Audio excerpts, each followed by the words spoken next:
बिस्मिल्लाहिर्रहमानिर्रहीम। निज़ाब चैनल के मुअज़्ज़िज़ सामीन अस्सलामु अलैकुम।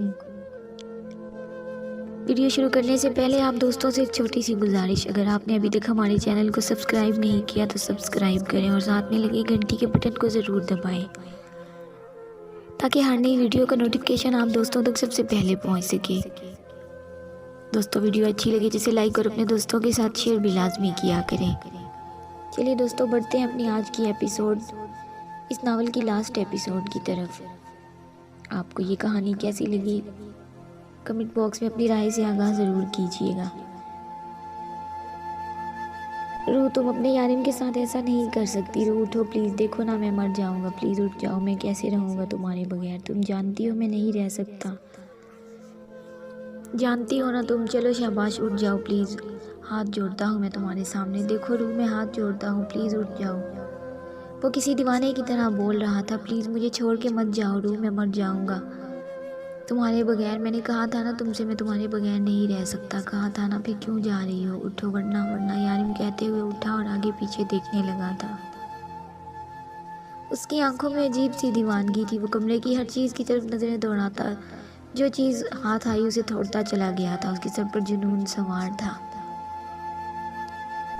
कुछ ही देर में साफ सुथरे कमरे का नक्शा बदल चुका था। हर चीज़ बिखर चुकी थी।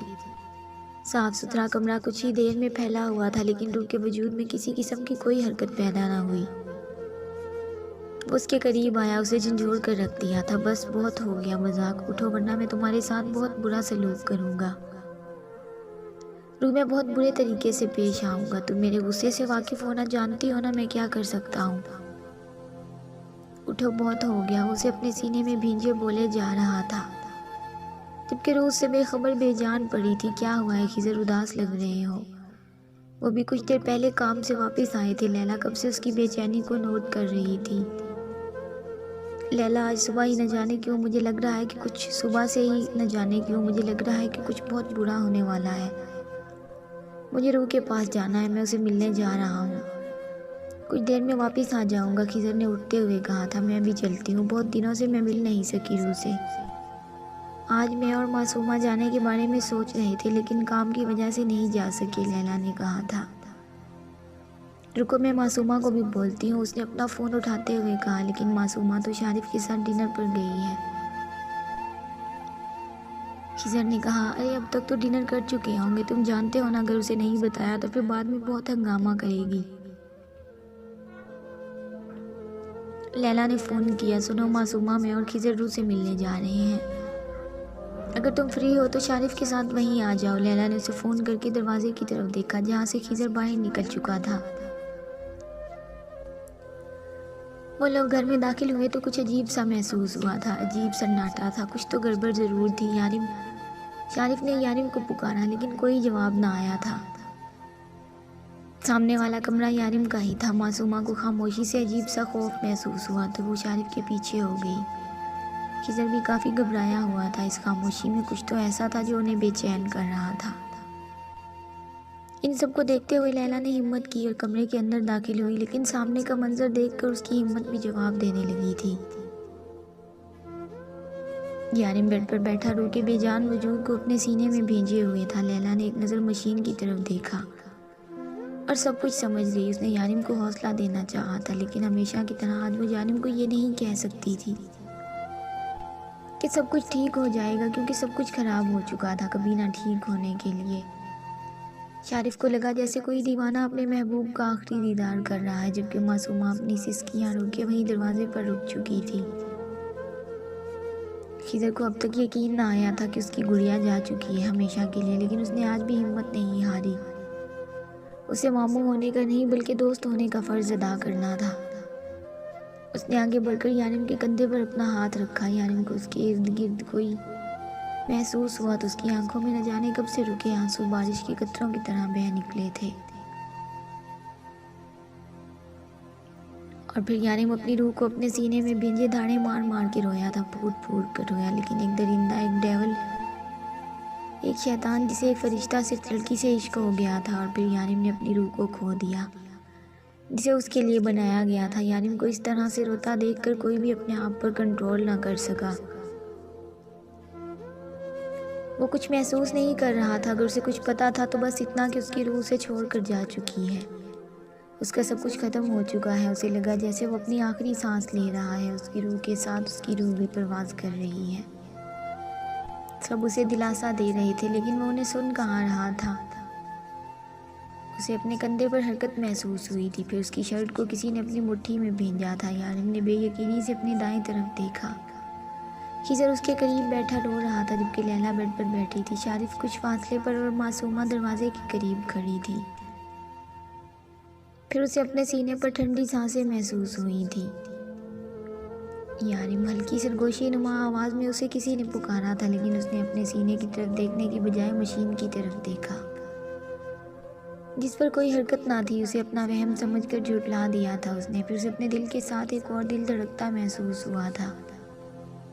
अब मज़ीद इस हरकत को इग्नोर नहीं कर सकता था। वो हकीकत में जीने वाला आदमी था। हकीकत को झुठला नहीं सकता था लेकिन वो उसे देखने पर मजबूर हो गया। रूह उसने उसे अपने सामने करते हुए पुकारा जैसे यकीन कर रहा हो कि वो उसे छोड़कर नहीं गई है। रूह की आंखें बंद थी लेकिन वो सांस ले रही थी। उसके लब लरज़ रहे थे। खिजर ने बेयकीनी से देखा। यारिम रूह तो जिंदा है। यारिम देखो देखो रूह, खिजर ने खुशी से चहकते हुए कहा। उसकी बात सुनकर शारिफ तेज़ी से आगे बढ़ा था लेकिन ये मशीन इसे मॉनिटर क्यों नहीं कर रही। शारिफ का दिल चाहा था मशीन उठाकर बाहर फेंक दे क्योंकि रूह इस मशीन के साथ कनेक्ट ही नहीं है। देखो वायर ज़मीन पर पड़ी है, लैला ने वायर को देखते हुए कहा। लेकिन रूह बगैर मशीन के ज़िंदा कैसे है? मतलब रूह कैसे मशीन के बगैर सांस ले रही है? वो मुझे पुकार रही थी। मैंने रूह की आवाज़ सुनी। रूह बताओ सबको कि तुमने मुझे पुकारा। आंखें खोलो शाबाश, प्लीज़ आंखें खोलो।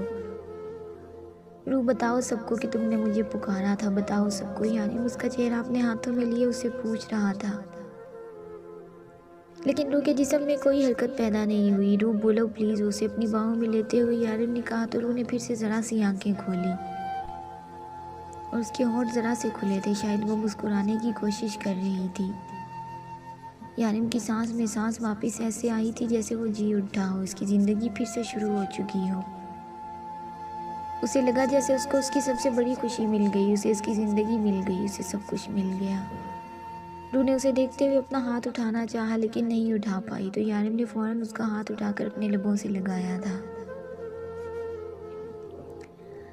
I love you so much, please मुझे छोड़ के मत जाना, प्लीज़ मत जाना, मैं मर जाऊँगा। किसी की परवाह किए बगैर उसने अपने लबों से उसके माथे को छुआ। रूह प्लीज़ मुझे कभी छोड़ के मत जाना, मैं नहीं रह सकता तुम्हारे बगैर। मुझे कुछ नहीं चाहिए तुम्हारे अलावा। उसे अपनी मोहब्बत का यकीन दिलाते बोला तो सब बेसाख्ता मुस्कुराए थे। वो भी कोमा से बाहर आई है। इन्हें नॉर्मल होने में वक्त लगेगा। इनकी बॉडी पार्ट्स सुन्न हो चुके हैं। फ़िलहाल उनके लिए ये सब कुछ बिल्कुल नया है, जैसे किसी छोटे बच्चे के लिए होता है। जिस तरह से आहिस्ता आहिस्ता वो सब कुछ सीखता है, रूह को वापस सब कुछ सीखना होगा। कोमा से बाहर जाने का मतलब ये नहीं है कि कोई फ़ौरन ही दौड़ने भागने लगे। इनके लिए सब कुछ बिल्कुल नया हो चुका है जिसके बाद इन्हें एक नए तरीके से ज़िंदगी शुरू करनी होगी। इनका जिस्म 2 माह से बेजान था। नॉर्मल होने में, वापस आने में और वापस अपनी रूटीन में आने में थोड़ा वक्त लगेगा लेकिन बहुत जल्दी वो बिल्कुल ठीक हो जाएंगी। वो ख़तरे से बाहर है और सबसे बड़ी बात तो ये है कि वो जीने की उम्मीद छोड़ चुकी थी। वो अपने आप को बेजान महसूस कर रही थी लेकिन वो ना सिर्फ होश में आई हैं बल्कि सब कुछ समझ रही हैं। आप उनका बहुत सारा ख्याल रखें। इंशाल्लाह वो जल्दी पहले जैसी हो जाएंगी। डॉक्टर यारिम को सब समझाकर चला गया था तो वो रूह के पास आया। उसे अपने करीब देखकर वो मुस्कुराई थी। डॉक्टर ने कहा कि तुम जल्दी बिल्कुल ठीक हो जाओगी, फिर से सब कुछ अच्छा हो जाएगा, बस तुम जल्दी से ठीक हो जाओ। हो जाओगी ना? यारिम ने मोहब्बत से पूछा था तो रूह हल्के से नफ़ी में सर हिलाते हुए शरारत से मुस्कुराई थी। सता लो तुम मुझे, लेकिन जब तुम ठीक हो जाओगी तब मैं भी तुम्हें बहुत सताऊंगा। यारिम ने शरारत से कहते हुए उसके गालों पर अपने लब रखे तो रूह ने घूर कर उसे देखा था। हाँ जानता हूँ कि मैं बिल्कुल भी अच्छा नहीं हूँ, बस ये मेरे डिम्पल्स बहुत अच्छे हैं। यारिम ने उसकी मखसूस लाइन बोलते हुए कहा। ओह सॉरी, मेरे नहीं तुम्हारे डिम्पल्स, बल्कि सिर्फ डिम्पल्स ही क्यों, पूरा का पूरा यारिम काज़मी तुम्हारा है। यारिम ने उसके चेहरे को नज़रों के हिसार में लेते हुए कहा। रू, तुम्हें पता है मैंने तुम्हारी जाए नमाज पर बैठकर लंबी लंबी दुआएं मांगी हैं। मैंने सारी नमाजें पढ़ी हैं। तुम बीमार थी तो इससे जो कुछ मांगो वो ज़रूर देता है। सिर्फ तुमने मुझे नहीं, मैंने भी तुम्हें दुआओं में मांगा है और मैंने भी लंबी लंबी दुआएं मांगी हैं। अब स्पेशल चीज़ मांगने में वक्त तो लगता है ना। वो कभी रू की बोली हुई बातें दोहरा रहा था। वो खुलकर मुस्कुराई थी जब यारिम ने उसे अपने सीने में भीग लिया। 2 माह बाद रू की हालत में काफ़ी सुधार आ चुका था। अब वो खुद से चलने फिरने और बातें करने लगी थी। हाँ, लेकिन कुछ सोचते सोचते भूल जाती थी, कुछ करते करते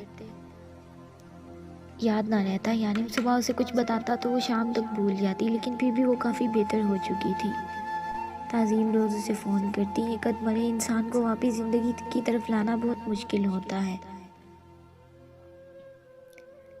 यारिम ने बड़े भाई का फ़र्ज़ निभाते हुए तानिया और मारिया की शादी अच्छी जगह पर तय कर दी थी और उसने शारिफ और मासूमा की शादी भी इसी महीने करने का फ़ैसला किया था। उसे यकीन था इससे ना सिर्फ शारिफ और मासूमा खुश हो जाएंगे बल्कि रू की भी सेहत पर अच्छा असर पड़ेगा। और ऐसा ही हुआ। रू अभी से शादी की तैयारियों में मसरूफ़ हो चुकी थी। इस घर में बहुत सारी चीज़ें याद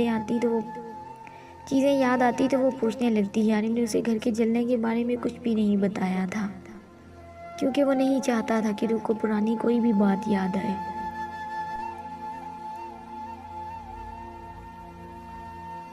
वो चाहता था कि वो भयानक दिन किसी ख्वाब की तरह भूल जाए जो उनकी ज़िंदगी में बहुत कुछ बदल गया था। और अब रू आहिस्ता आहिस्ता वो दिन भूलती जा रही थी। शारिफ और मासूमा की शादी बहुत धूमधाम से हुई थी। इस बार रू ने कुछ ज़्यादा तो नहीं किया था, लेकिन फिर भी सारी रस्मों में भरपूर हिस्सा लिया था और शादी को काफ़ी इंजॉय भी किया था। शारिफ और मासूमा की शादी खिज़र और लैला की शादी से भी ज़्यादा मज़ेदार थी क्योंकि शारिफ खुद बहुत शरारती था। लैला की तरह मासूमा की रुखसती भी यारिम के घर से हुई थी और शारिफ को भी यारिम ने एक फ्लैट गिफ्ट में दिया था, जबकि सारिम की तरफ से उन दोनों के हनीमून टिकट बुक थे। ज़िंदगी काफ़ी बदल चुकी थी। अब यारिम बहुत कम वो काम करने लगा था जो कुछ उसकी ज़िंदगी में हो चुका। उसके बाद यारिम ने अपने दिल पर पत्थर रखकर ये काम छोड़ने का फ़ैसला किया था। सच था कि वो कुछ गलत नहीं करता था। वो उन लोगों की जान लेता था जिन्हें जीने का हक नहीं, लेकिन इस सब की वजह से जो कुछ रू और उसके बच्चे के साथ हुआ वो भी भुलाया नहीं जा सकता था।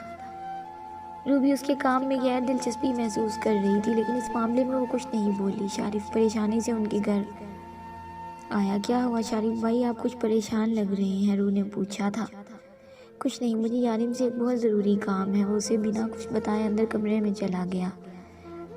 सारिम ने बताया है कि कुछ लोगों ने एक 4 साल की बच्ची को ज़्यादती का शिकार बनाकर मार डाला है और फिर वो लोग हाथ भी नहीं लग रहे। बहुत बड़े लोगों के आदमी हैं। सारिम का कहना है कि वो इस मामले में बिल्कुल बेबस है। शारिफ ने भी यारिम को बताया तो उसका खून घोलने लगा था, लेकिन उसने अपने चेहरे को बेतासुर बनाने की कोशिश की, जैसे उसे कोई फ़र्क ही ना पड़ रहा हो। शारिफ, मुझे इन सब बातों से कोई मतलब नहीं है। मैं ये सब कुछ छोड़ देना चाहता हूँ। मैं अपनी रूह की ज़िंदगी को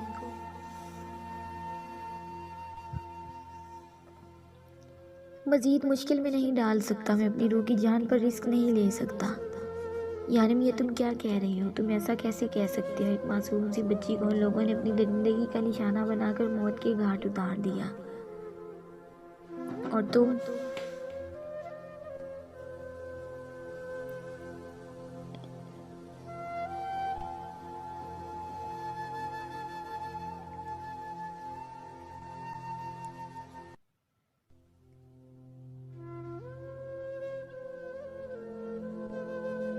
इतने खुदगर्ज कैसे हो सकते हो? क्या तुम भूल गए हो कि तुम कौन हो? क्या तुम भूल गए हो वो वादा जो तुमने बचपन में किया था? यानी इस राह पर चलते हुए तुमने ना जाने कितनी लड़कियों की इज्जत बचाई है, तो एक 4 साल की बच्ची को इंसाफ नहीं दिलाओगे? शारिफ ने उसे बेबसी से समझाना चाहा था। खिज़र ने शारिफ को यहाँ आने से पहले मना किया था। खिज़र ने उसे बताया था कि यारिम ये सब कुछ छोड़ देना चाहता है, लेकिन शारिफ नहीं माना। नहीं शारिफ, मैं फ़ैसला कर चुका हूँ, अब तुम जाओ यहाँ से, यारिम ने बैठते हुए कहा जब रूह कमरे में दाखिल हुई थी। यारिम ने एक नज़र उसे देखा और फिर नज़रें झुका गया, जबकि वो शारिफ को इग्नोर करती आहिस्ता आहिस्ता उसके करीब आई थी। और अपने हाथ में पकड़ा टूटा हुआ की चेन उसकी तरफ बढ़ाया। यानी उसे जिंदा मत छोड़िएगा, उस शख्स को जीने का कोई हक नहीं है। उसने उस मासूम बच्ची को जितनी भयानक मौत दी है, इससे ज़्यादा खतरनाक मौत आप उसे देंगे। जब तक वो शख्स मर ना जाए तब तक मैं आपकी शक्ल नहीं देखना चाहूँगी।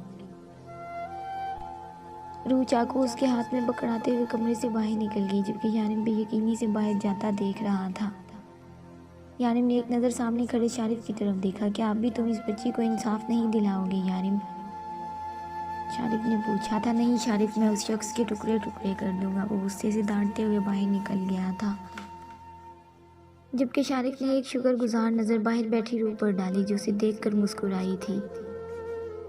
रूह को यकीन आ चुका था कि यानिम कुछ गलत नहीं कर रहा, तो फिर वो उसे क्यों रोकती, बल्कि वो तो इस महाज में यानिम का साथ देना चाहती थी। 3 साल बाद सारिम अपनी ज़िंदगी में बहुत खुश था। वो ये बात समझ चुका था कि कुछ काम कानून के दायरे में रहकर नहीं किए जा सकते। ऐसे काम सर अंजाम देने के लिए यानिम जैसे लोगों की ज़रूरत होती है। इसलिए अब वो यानिम को तंग करना छोड़कर अपने बाकी फ़राइज़ सर अंजाम देने लगा था। लेकिन शारिफ को तंग करने का कोई मौका वो अब भी हाथ से न जाने देता। खिज़र आके अपनी बेटियों को संभालो, वरना मैंने इन दोनों को बाहर कूड़े के डिब्बे में फेंक देना है। लैला ने गुस्से से उसे फ़ोन किया था। उसकी 2 साल की बेटियों ने लैला को तंग करने की कसम खा रखी थी, जबकि जब से ये 2 शहजादियाँ पैदा हुई थी, लैला ने अपने काम में काफ़ी कमी कर ली थी। वो सिर्फ ज़रूरत के वक्त ही काम करती थी। उसने अपनी एक बेटी का नाम इनायत और दूसरी का मेहर रखा था। नहीं नहीं, प्लीज़ तुम दोनों को बाहर मत फेंकना, मैं थोड़ी देर में वापस आ जाऊंगा। बस कुछ लोगों का दिमाग ठिकाने लगाना है, खिज़र ने समझाते हुए मिन्नत की थी। कहीं वो सच में ही ना उसकी शहजादियों को बाहर फेंक आए। ठीक है, तुम्हारे पास सिर्फ 15 मिनट हैं। अगर तुम इन 15 मिनट्स में वापस आ गए तो मैं कुछ नहीं करूँगी, और अगर तुमने 16वां मिनट लगाया तो इन्हें अपनी और अपनी बेटियों की खैर मनाना। वो फ़ोन बंद करके बाहर आई थी, जहाँ पर एक को उसने बेड के साथ मिनी हथकड़ी में बांध के रखा था, तो दूसरी को उससे कुछ फासले पर दीवार के साथ। और वो अपने बाप की लाडलियाँ अपने हाथ छुड़वाने की हर मुमकिन कोशिश कर रही थी। वो दोनों बहुत शरारती थी और सिर्फ 2 साल की होने के बावजूद भी लैला को तंग करने का कोई मौका हाथ से न जाने देती। जबकि खिज़र के हिसाब से लैला एक बहुत जालिम माँ साबित हुई थी, जबकि उसकी बेटियाँ तो मासूम थी। प्रेगनेंसी के दौरान लैला ने हमेशा यही कहा था कि उसे बेटा चाहिए, जबकि खिज़र को बेटी चाहिए थी। वो खिज़र के कहने के मुताबिक कोई सी बात का बदला अपनी बेटियों से ले रही थी, जबकि शारिफ और मासूमा अपने छोटे से मासूम बच्चे के साथ अपनी ज़िंदगी को हसीन बना रहे थे। मुसारिफ शक्ल में बिल्कुल अपने बाप पर था, लेकिन उसकी मासूमियत बिल्कुल अपनी माँ जैसी थी। कभी कभी वो इतना मासूम बन जाता कि शारिफ हैरान रह जाता, और कभी कभी उसकी शरारतें पूरा घर हिला के रख देती थी। लेकिन इस सब के बावजूद वो उनके घर की रौनक था। रूह को बिल्कुल ठीक होते काफ़ी वक्त लगा था, लेकिन उस दौरान यानिम ने शोनू से अच्छी खासी दोस्ती कर ली थी। वो उसके लिए बहुत अहम हो चुका था। जब से उसने रूह को बचाया था, वो उसे और भी ज़्यादा अहमियत देने लगा था। यानिम बहुत वक्त तक उसके करीब ना गया, और फिर आहिस्ता आहिस्ता उन दोनों में सब कुछ ठीक हो गया था। और बहुत जल्द एक नन्हे से फरिश्ते ने उनकी ज़िंदगी को भी जन्नत बना दिया। यानिम अब भी खून से सने हुए कपड़े लेकर घर आता, जो अक्सर दूसरे कमरे में उतार देता। रूह सब कुछ समझने के बावजूद अक्सर उससे कहती थी कि आप फिक्र ना करें, मैं ये कपड़े साफ कर दूंगी। लेकिन वो कभी भी इस बात को गवारा ना करता कि उसकी रूह किसी के गंदे खून को हाथ लगाए। उसने अपने गुनाहों की दुनिया को रूह से अभी बहुत दूर रखा था। वो सब कुछ जानती थी, लेकिन फिर भी यानिम उसके सामने इस तरह से जाहिर करता जैसे वो इन सब चीज़ों से अनजान है। और जो रूह जल्द ही समझ गई कि यानिम को इसका इन सब चीज़ों में इन्वॉल्व होना पसंद नहीं है, तो रूह ने भी इन बातों को इग्नोर करना शुरू कर दिया। जबकि यानिम का सबसे बड़ा दुश्मन उसका अपना ही बेटा था।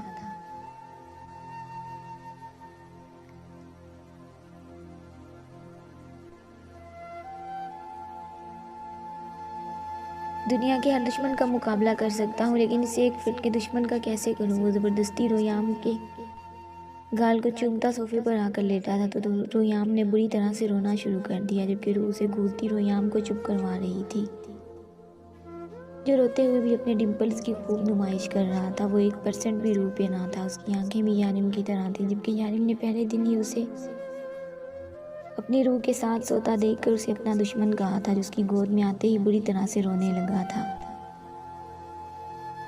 रूह और यारिम ने अपना नाम जोड़कर उसका नाम रुयाम रखा था, जिसने उनकी ज़िंदगी को जन्नत बना दिया था। नावल आपको कैसा लगा? कमेंट बॉक्स में अपनी राय से आगाह ज़रूर कीजिएगा। मिलते हैं नेक्स्ट नावल में बहुत जल्द। तब तक के लिए अपना ख्याल रखें और दुआओं में याद रखें। अल्लाह हाफ़िज़।